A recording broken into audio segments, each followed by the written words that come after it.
কখনো অর্থ সম্পদের জন্য বদদোয়া করবেন না, কখনো বলবেন না ঝামেলায় পড়ে টাকা পয়সা থাকার চেয়ে না থাকাই ভালো, এইটা বলবেন না। ওয়ালা তাদু আলা আনফুসিকুম, নিজের জন্য কখনো বদদোয়া করবেন না, কখনো বলবেন না বেঁচে থাকার চেয়ে না থাকাই ভালো, এটা বলবেন। ওয়ালা তাদু আলা আওলাদিকুম, কখনো ছেলে মেয়ের জন্য বদদোয়া করবেন না ভুলেও।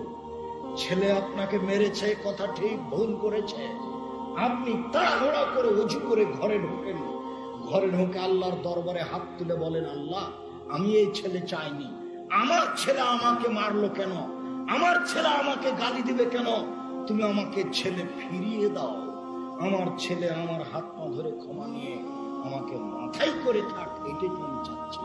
এইটা কেন হলো? আপনি ছেলের জন্য এই কথা না বলে কেন আপনি বললেন তুই আমাকে মারলি, তোকে তেজপুত্র করলাম, তোকে জমি দিব না, তোকে এই দিব না, তোকে বাড়ি করতে দিব না, কিছুই না, আপনি মরলে সব জমি হাত। এই তেজপুত্র এইসব কথার কোনো দাম